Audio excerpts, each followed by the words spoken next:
My name is Miria Gray. I'm sorry that I have a mask on. I am sharing some space today. And so I wanted to let Jen introduce herself to everybody. She is working out of Foundry right now. She is also Chelsea. Hi, everyone. Nice to meet you. So I'm Jen Superling. I'm with the Cash Management Department here at Chelsea Groton. I also work out of Foundry 66, where I am. We have a banker in residence program there, and it is for everybody, not just Chelsea Groton customers. And what we do is we provide education to small business. So any simple questions, any complex questions, you stop in. I can either help you or I can put you in contact with a subject matter expert. But we just want to make it clear that it doesn't have to be Chelsea Groton. So anyone who is listening to this, come and see us at Foundry. Awesome. And today we are learning about how to not manage our time, because as Kristen will tell everybody, time is we can't really manage time, but we can better manage how we budget our time. So with that, I am going to turn it over to Kristen Zuma, who is going to be talking about how we can all better budget our time. Thank you so much, Miria. I'm really excited to be with this group today. And as Miria said, this is all about optimizing your time versus time management. And that's actually where I want to start. People get really excited, myself included, talking about time, how to get more of it, how to use it better, how to build more buffer into your day, because we all know that that buffer is really what helps us accomplish the things that we really want to get done.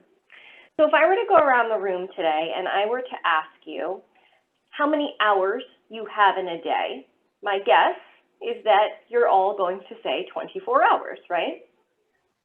Miria, you have 24 hours. Jen, you have 24 hours. I have 24 hours. Everyone here only has 24 hours.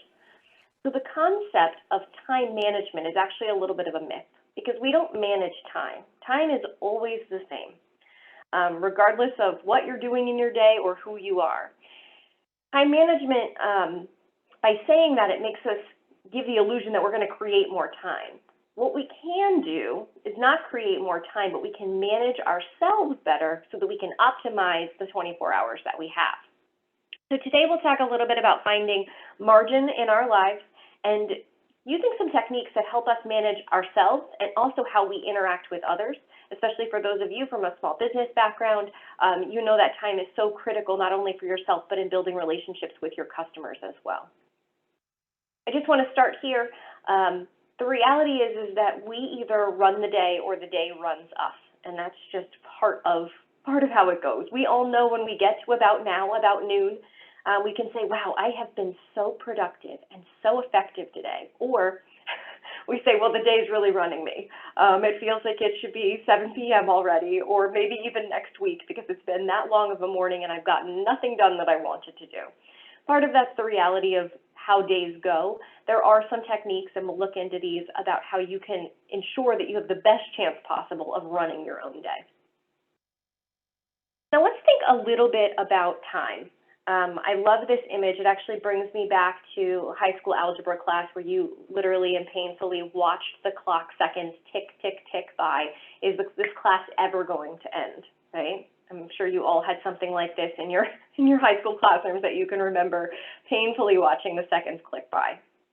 Similarly, though, I'm sure you have been doing something that you really love, maybe having lunch with a friend or working on a project at work that you're really into, and it seems like the time flies. You know, how is it time to go already? I was really enjoying that. And it just gives you a sense of how, even though time doesn't change, we can experience it differently. And with these techniques that I'm going to talk through, it can help us kind of understand how we think about time. When I do this class in person, I usually have everyone close their eyes. And then I have them open their eyes when they believe 60 seconds have passed. And let me tell you, it is a really wild activity, because some people open their eyes about the 15-second mark. And some people, I believe, have actually fallen asleep, and 2 minutes later, they still have their eyes closed. But it just goes to show how people experience time very differently. If you're a person that's, constantly on the move, you probably feel like time moves faster than it actually does. Similarly, if you're a person that maybe is a little bit more methodical and a little bit more planned and structured in your approach, you may think you have more time than you actually do. And it goes to show that, the way that we think about time is oftentimes how we plan our time. If we think we have time to do it, we'll try to squeeze it in. If not, we'll try to plan 30 things when only one thing can possibly be done. So it's an important awareness piece for all of us to understand how we think about time and how it impacts our ability to optimize our time. So the first concept I want to present to you is really about margin. And I know I got introduced to the concept of margin very young. You learn, to write in cursive in elementary school, or at least I did. I don't know if our kids these days are learning the same. But the margin, that red line on both sides of the paper, and you can't cross it. You could not write in the margin, because if you did, you had to start all over again. And so that's really what I had thought about margin growing up. I really didn't have a concept of how it played a role in planning and strategizing our time. And then I was introduced to a book that talked about how it's not just the edge or the border of something, but it's also the amount by which a thing is won or falls short. The margin of victory. They talk about that a lot when you're listening to sporting events. And it could also be an amount necessary to accommodate a miscalculation or a change in circumstance. So the margin, essentially, is the thing that keeps you from winning or losing. So oftentimes what I see when it comes to optimizing our time is that we have given ourselves little, if any, margin. Essentially, we have pushed ourselves out. We've taken those red lines and we've pushed them out as far as we can against the edges of the paper. And then when something goes wrong, we have a miscalculation on how long something will take. Or there's traffic on the road. Or a phone call that we're on goes longer than we think. All of a sudden, everything falls off the sides of the page. And you get to a place where at noon on a Tuesday, you say, wow, my day has not panned out the way that I thought it did.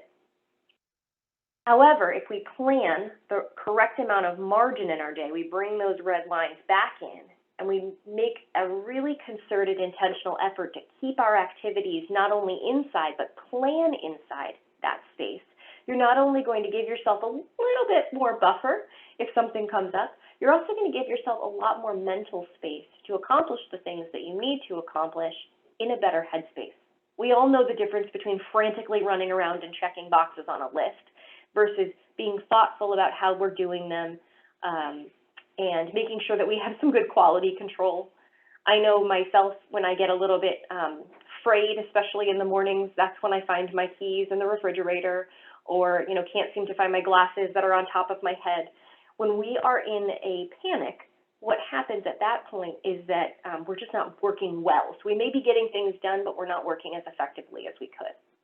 So this concept of margin is going to be what our 4 techniques that we're going to talk about are focused on. It's going to be bringing those red lines from the edges of the paper and bringing them in just a hair, which is going to help you optimize your time in the best way possible. So we're going to go through 4 tips for success. The first is the to-do list. The second is about prioritization. Third is about only touching it once. And the fourth are some kind of a cadre of small things that you can do to make your time as impactful as it can be. So let's first go into the to-do list. I'm sure by show of hands, if I asked, everyone would say they have some type of to-do list, even if it's just a running list in their own minds. The challenge with to-do lists is that they don't always work for us. We kind of use it over here sometimes, or we might have one to-do list at home and one to-do list in our car and one in our email and one on a slip of paper in our bag. I'm guilty of that, I know. You might have a series of Post-it notes. When you have a to-do list, and research backs this, the best thing that we can do is keep one single to-do list that gets updated as frequently and as in real time as possible. For some people, that may mean one to-do list that's on their phone. It might be electronic, or maybe on their computer if you always have it with you.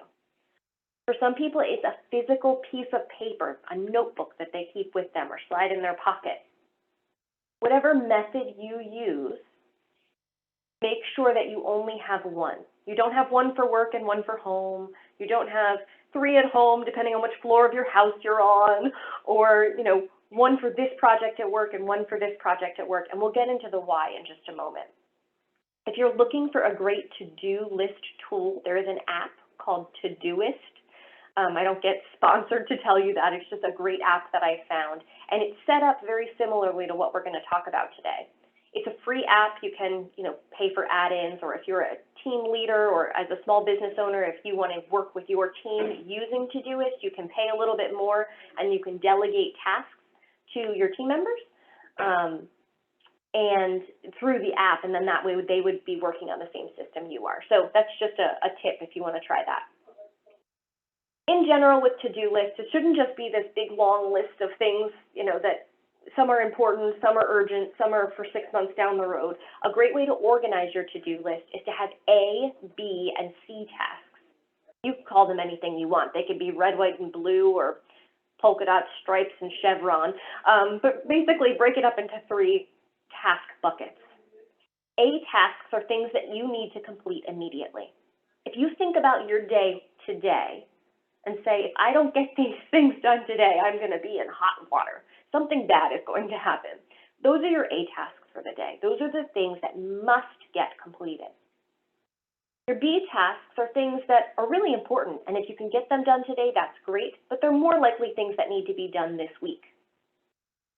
And C tasks are things maybe to complete within the next month or quarter. They're things that are definitely on your horizon, you should be certainly thinking about, but they shouldn't be taking your attention away right this second. Now, what you'll find with these A, B, and C buckets is that you'll be updating them all the time. The things that are on your B list today, as in the first working day of the week, will suddenly shift, become things on the A list if you haven't gotten them done by Friday. So things will move from bucket to bucket very fluidly. What this does is a few things. It allows you to prioritize your work, which we'll talk about next. Ensuring you understand the impact of which things need to be done first, and if they don't, what will happen. By putting things in the A list, you're saying, I am carving out time for them today. I am admitting to myself that they have to get done, and I'm making myself responsible for them. The B tasks, they have a level of importance, but what it does is it kind of puts them out of your direct view, kind of takes them right from in front of your face, but it still keeps them on your mind. So if you have the opportunity to complete one of them early, great, that's wonderful. And C tasks allow you to, once again, keep things in the forefront of your mind without looking at them every minute of every day. Now, if you want to take your to-do list to the next level, and this is where the app that I mentioned can be really helpful. I use the app sometimes when I'm working with a team, but I actually just keep my to-do list on an electronic Word document. Not fancy, but it works for me. On the left-hand side, I have my A, B, and C tasks, and in a second column on the right-hand side, I have something called a waiting list. And this is a list of things I'm waiting on other responses, or I'm waiting for something else to happen so that I can complete my part. This can be really, really important for those people that are customer-facing. If your small business really relies on customer response, so let's say someone comes to you and says, I need this service, and you say, great, that's wonderful, we're so excited to help you. I need these 3 pieces of information, but then you never hear back. And maybe it just falls off the radar, and well, they didn't circle back. Or if they have an issue or a question. What the waiting list does is it allows you to make a note that I reached out to Bob Smith on this date, you can even date it, and that way if a week has gone by and Bob has not circled back, you can proactively say, hey Bob, I haven't heard from you. Let me know how I can help you. It might jog his memory. It also reinforces your focus on customer service, which is really important, and kind of maybe prompt some effort along. The waiting task list can make you seem like a taskmaster. People often struggle to follow up. So if you are a person prompting them to follow up, it builds your credibility, and it also keeps you organized from a time management perspective. And those are great things for your personal brand as well as your business brand. Particular tasks. These are tasks that perhaps you do annually or once a quarter. Things like building a budget or reconciling certain bills that come in. Maybe you don't do it every day, but you don't want to forget about it. So you can make another area called tickler tasks. Things that you need to make sure you don't forget, but they also don't need to be at the forefront of your mind every single day either. A lot of people have paper tickler files. I've seen people, on their desk, oh, that's my tickler file so that I don't forget it. Converting that into an electronic part of your list can be helpful if you feel like you can do that. So looking at this to-do list approach, there's a lot of different reasons why this is a good thing. By having everything, imagine all of this on one sheet, one piece of a notebook paper, or one piece of one electronic file, one app, is that it allows you to see patterns. It allows you to see that maybe this particular partner that you partner with, you're always following up with them. One team member, they rarely do things that when you give them to them on time. You're constantly kind of poking them and nudging them along. You're going to be able to identify those trends a lot faster because their names are always going to be hanging out on your waiting list. It's going to allow you to identify efficiencies in things you're doing. You may notice that there's something on your A and B list that kind of a kill two birds with one stone concept. Oh, I'm already driving over to that end of town. I'll take care of that too. You'll be able to more efficiently get through your to-do list and also prioritize your time. And we'll talk a little bit about prioritization in a moment, but often the thing that gets our time is the thing that's on fire, right? We react and we immediately go to put the fire out. But then when we step back, we might realize that maybe I thought it was a fire, but maybe it wasn't. So having a tried and true to-do list is a great way for you to help. You're basically creating instructions for yourself. So sometimes when you start your day and you don't really know where to get started, you're feeling a little listless or a little uncommitted, all you have to do is open that list and you've made a great list for yourself of what you need to get done. And sometimes just checking one thing off your list can be a huge win. It can give you that kind of boost of momentum you need to get going.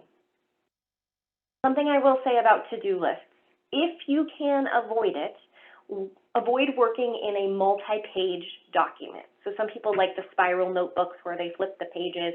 What happens when that happens is that, let's say you have 50 items on your to-do list and 37 of them get done, but then you run out of room on your paper and you have to flip to the next page. That means that one of two things has to happen. You need to flip multiple pieces of paper to see all your to-do list items in one place, which is inconvenient and is also a time waster. You think about that margin pushing out again. You're using time on things that really aren't high value, or you're constantly recopying your to-do list so it is on one sheet of paper. Again, it might make you feel good because you get to check things off the list, but at the same time, is it a good use of your time and a good way to build more margin back in your day? So just some things to think about. But for you, depending on where you are with your to-do list, if you're using a to-do list, maybe consider the A, B, and C bucket. If you're using multiple to-do lists, consider how you could integrate those to-do lists into one list. Maybe you already have a great system, but you're not using kind of the weighting column. So take little pieces of this and integrate it into whatever works for you. The next technique we're going to talk about is prioritization. And you can see here, there's this great matrix with importance along the vertical axis. So low importance at the bottom, high importance at the top. And then along the horizontal, we have urgency. How urgent is it? Low versus high. So I'll give you an example. The building is burning down. The building that you work in is burning down.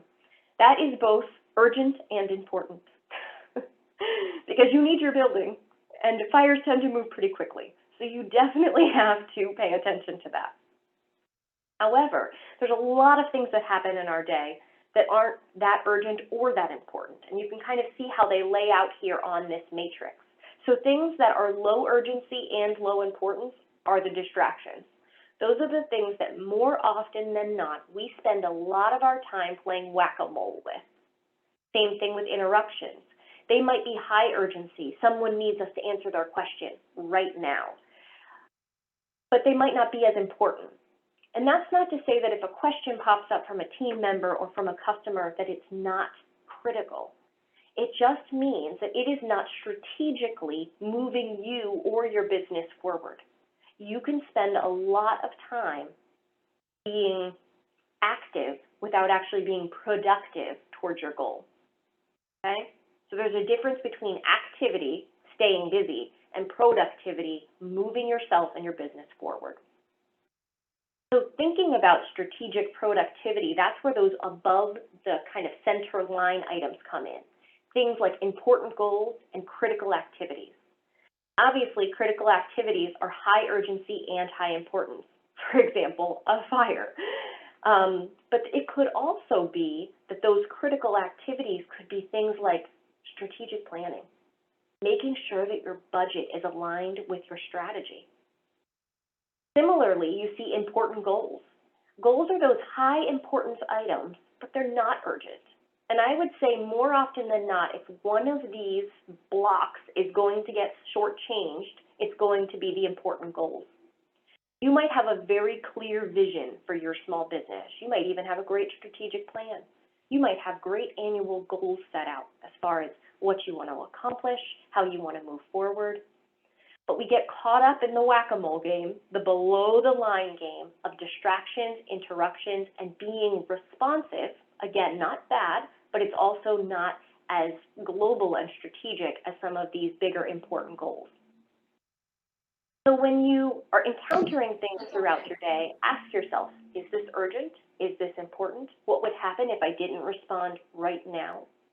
If you notice that you're having a lot of interruptions, keep track of those things. Keep track of what's interrupting you and why you feel the urgency around it. From an important goals perspective, with the extra margin that you're getting by using some of these techniques, spend some time on your important goals. Maybe it's scheduling a meeting with yourself once a quarter to say, these were the goals I set for the year. Have I actually achieved them? And if I haven't, how much intentional time have I put into achieving them? Sometimes goals just kind of get rolling, and what you're doing day to day supports them. That's kind of the goal, the big win.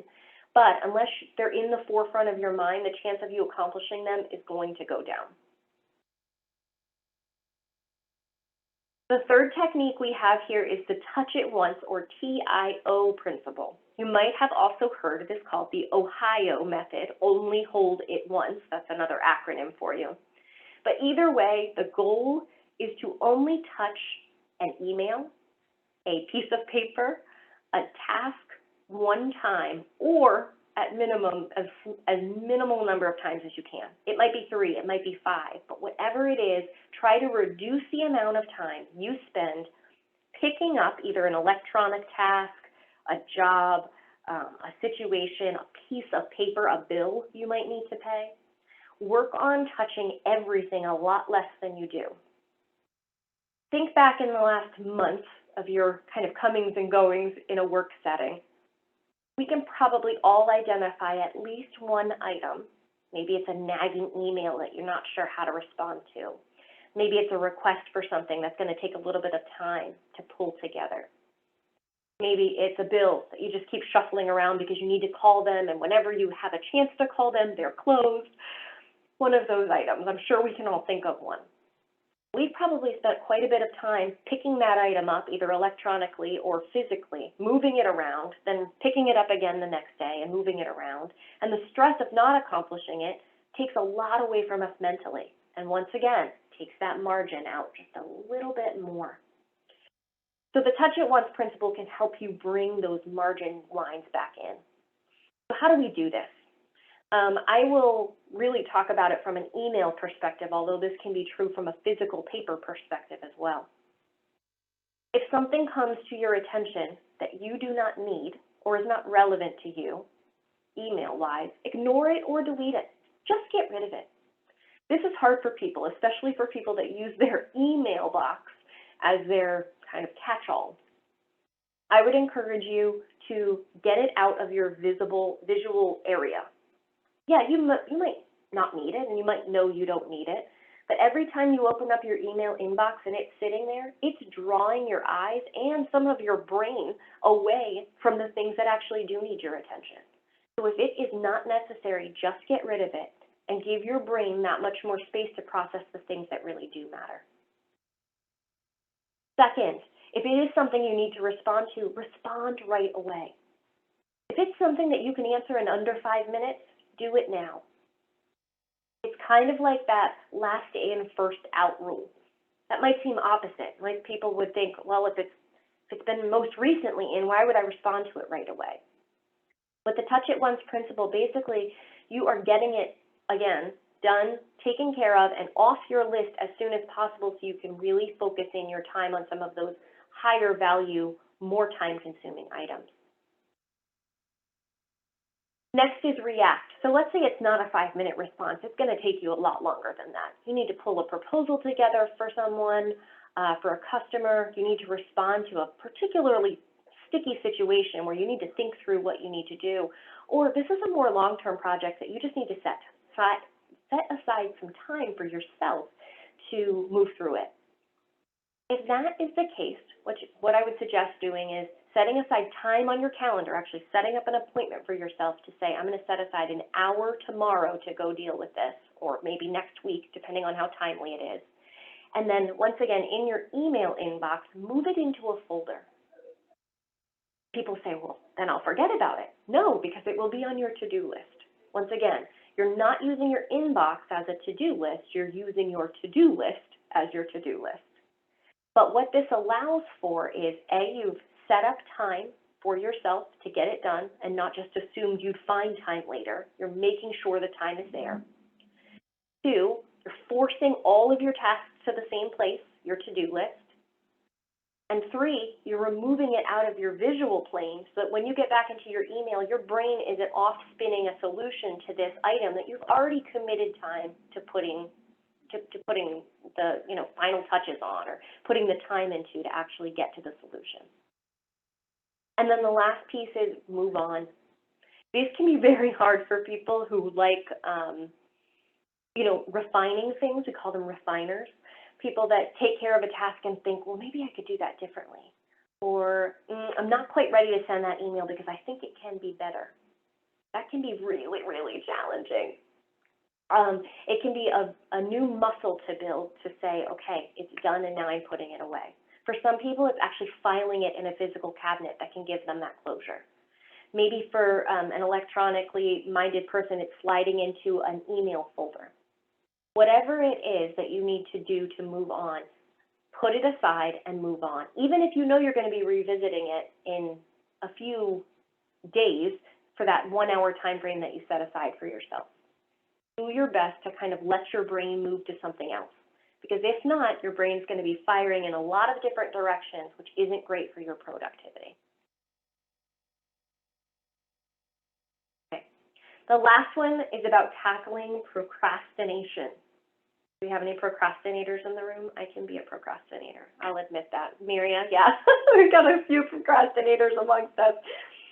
For me, I find that I only procrastinate around certain types of tasks. For some people, it's everything. For some people, it's just one specific thing, and in other cases, it depends on who you're dealing with or what the circumstances are. Whatever it is that you find yourself doing when you're procrastinating, the most important thing is to identify the why. Why am I procrastinating? There's always a reason. Is it because I'm unsure of what to do next? Is it because I don't have the resources I need to actually get started? Maybe I need a little bit more guidance from my manager or supervisor to know what to do. Maybe I need to ask some other business owners, hey, how do you do this? Have you ever seen this problem before? Maybe it's just a task you really don't like doing. Sometimes there's just things out there that we don't enjoy. But once you know the why, you can come through it. But unless you sit down and really help yourself understand kind of the reason behind the procrastination, it kind of, again, we procrastinate finding the why. Once you either have the resources or you're ready to get started, go for a 5-minute jump start. I actually have these people that work at Chelsea see them all the time in my training sessions, but I actually have the colored flip time sand machines, just like the one that you see here. I have them in all different colors and all different lengths of time, 1 minute, 3 minutes, 5 minutes, a half hour. And that can be such a huge motivator. You can set a cell phone clock alarm. You can really do anything. Say to yourself, I'm going to commit to this task I don't want to do for 5 minutes. And if after 5 minutes I'm still not into it, then I'll move on or I'll schedule some other time to do it. 99.9% of the time, after you commit and really lean into a task for 5 minutes, you'll keep going. So whether it's a work task, whether it's cleaning your house, I don't know if anybody really truly loves that, commit to it for 5 minutes. See how far you get, celebrate what you've done, and then continue on. Another thing about tackling procrastination, again, to tie it to another technique, is trusting your to-do list. If your to-do list is telling you that this task is an A task that must get done today, there's no excuses left. You're allowing your to-do list to tell you this is high priority and it cannot be deprioritized. Having a great to-do list set up and trusting it to tell you what you must do, it basically takes away your excuses. If you don't take that, then you're like, well, I think I have some other things that I can fill my time with. Again, active but not productive. We are masters as humans of making ourselves very busy to all the wrong ends, right? We can keep ourselves busy for weeks at a time and never actually accomplish anything. So trust your to-do list to tell you what the priority should be so that it can give you one more reason to tackle your procrastination. I also added some special considerations here for small businesses specifically. These might not be the case for individual managing, optimizing our time. For small businesses, this can be absolutely critical. The first piece is about outsourcing strategically. Now, depending on where you are in your, let's say, startup process as a small business, let's say you're early on in your startup process, you might not have the means or really the strategy behind what outsourcing strategically may look like. But if you're in a more mature small business setup, startup pattern, or if you've been an established small business for quite some time, you might know exactly what it is that you need to outsource. A couple things to look for. Things that you really loathe doing. Now, that doesn't mean that that's always the thing that you outsource, but if it's something you really don't enjoy or you find you don't have the skills to do it, I'll give you an example. Payroll. Let's say you can do it and it takes about 5 to 7 hours of your week to process your payroll because it's not something that you're really that great at. You're a small business owner. You're not a payroll manager. So that might be something to think about. You might be able to outsource that for a nominal fee and it's taken off your plate. That 7 hours is actually worth more to you from a business perspective than the money that you spend on outsourcing that particular piece. Same thing with cleaning your facility or cleaning your office. Maybe it's something around vendor management. It could be around a certain task that you're doing that you could even outsource or delegate to a team member. It could be a great development opportunity for somebody on your staff, especially if your staff is small. You probably know the special skills that each one of your team members brings to the table, and this could be a great opportunity for them as well. But really think through what could be outsourced to give you some extra time back, that time will be really worth it for your business from a financial and from a bandwidth perspective. Another piece here is scheduling time for routine, non-urgent tasks. As a small business owner, you wear a lot of hats, I'm sure of it. You're talking to customers, you're paying the bills, you're emptying the trash, you could be doing any number of things. The things that often fall to the bottom, again, are those important things like paying the bills. They're really, really important things, but they're administrative. They kind of get shoved to the side in the day-to-day of interacting with customers, drumming up new business, following up with customer concerns. So schedule time for it. Maybe every single Friday afternoon, that's what you do. Monday morning. Schedule a 2-hour block for yourself where you have nothing else to do besides that administrative work that you either may not enjoy or it might just be kind of tasks to get done, boxes to get checked. Third thing is learning to pivot quickly. Now, this can be from a customer perspective, as far as what customers need or want. It could be from a strategy perspective. I think we've all learned a lot about pivoting quickly from the last 18 months of the pandemic and it continuing to, stick with us for quite some time. From a small business perspective, you don't have time to not be decisive or not be innovative. For many small businesses, a matter of making let's say a months-long decision, that can be time and effort wasted. It could be missed opportunities. So wherever possible, use that margin that you've bought for yourself to come through whatever research you need, ask the questions you need to ask, and pivot and make a decision as quickly as possible. Again, one more benefit of having that extra margin in your life. And then the last thing is keep up with the customer. You are one person. You might have a staff of a few people, but in general, small businesses tend to be just a few solid people in the middle of them all. And you might have 100 customers or hundreds of customers, depending on what it is that you're offering. It can be really hard to keep up with them. But a great way to optimize your time and give a great customer experience is to keep up with them. If someone emails you, try to get back to them as quickly as possible. If someone has a concern, needs a proposal, try to cut that cycle time down as much as you can. Again, it's great not only for customer relations, but it gets that task on your to-do list and off your to-do list as fast as possible. It's one less thing for you to be focused on in the whole kind of buffet of other things you need to work on. Think about moving things on and off your radar as quickly as possible. Okay, as we wrap up here, just a few other small tidbits for you. First is organization. If you struggle to stay organized or be organized, this is something you can put that hard-fought margin to use in. If you have an extra hour in your week, commit it to getting yourself organized. Maybe it's getting paperwork organized. Maybe you're a piler. You've got lots of piles around your desk or around an office or in your car, if your car is your office. Being organized can save you hours in the long run. Now, you might understand your organizational systems and you might say, well, I know exactly which pile it's in, but your brain is still spending time thinking about it, looking for it, maybe remembering where you put it. They say that every hour you put into getting yourself physically organized, you gain 20% of your time back. 20% in a day. Now, extrapolate that out, 20% of your week, 20% of your year. That's worth it to put in an hour here and there. Maybe think differently about how you organize things. Second is about timeliness.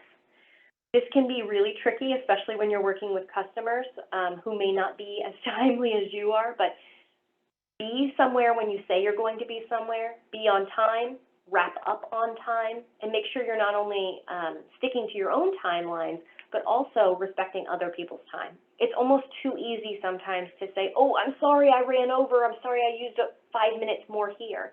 And that 5 minutes in that one scenario might not be really impactful, but if you're running over 5 minutes everywhere, then those 5 minutes are, again, taking those lines of your margin and just pushing them out and giving you a bit more franticness in your day. And then last, and I think most importantly, is working within your reality. Everybody is wired differently. Everyone thinks differently about how to organize, how to manage their time. Everything we've talked about here today, they're tips and techniques. They're little nuggets. Some of them are going to hit home with you, and some of them you're going to say, that's not going to work for me, and that's okay. It can absolutely be that one of these things works for your reality, and hopefully it can optimize your time. If more than one does, that's great, but whatever it is, work with your reality. For you, that might mean that you know that you are most productive in the morning. You're an early bird. Then use that 6 to 8 a.m. time frame to get the things that are most difficult for you done. Don't push them off until 5 p.m. when you're really fatigued and tired. You might know that you're more productive in the evenings. You might know that you work best when there's other people physically around you. Maybe you're more motivated when the team's around. Great, use that time. But the more you know about yourself and how you work and the reality of your small business, the best use you can make of these techniques we've gone over today. So I hope that as we close up here today, you'll be able to put the concept of margin into your life through these 4 techniques. Whether it's these techniques or any other kind of techniques where you're optimizing your time, I would just encourage you to think about taking those lines, those margin lines, and taking them 1 inch in, a little bit more, and thinking about what kind of bandwidth you can buy yourself mentally and how much better that can be for not only you, but also your small business. So with that, I will officially close up the presentation part of this, but I'd be happy to take any questions that people have.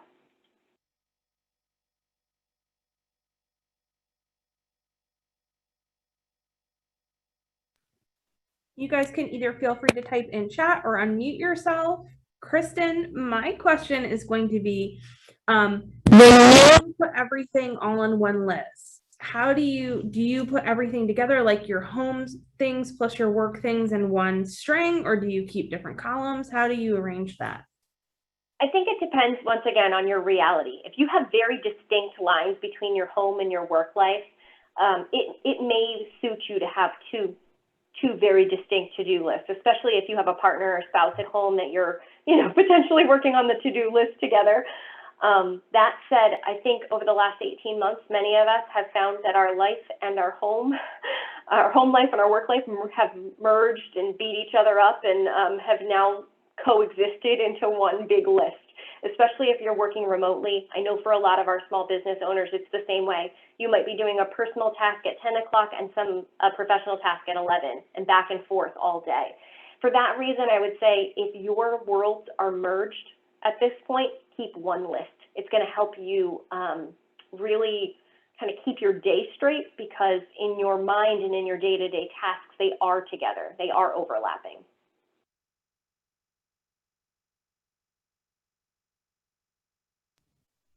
Thanks. Does anybody else have any other questions for Kristen? This is a really great time to get some suggestions about how to organize yourself.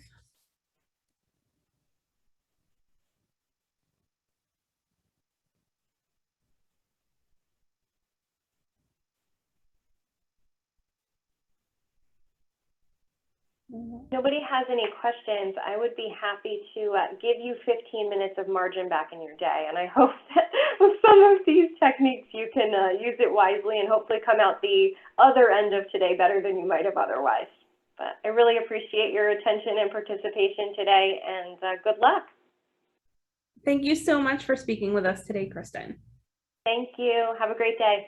Thanks, you too. And everybody else, go enjoy that extra 15 minutes, and hopefully it will help you organize your day a little bit better. Have a great one. Bye, everybody.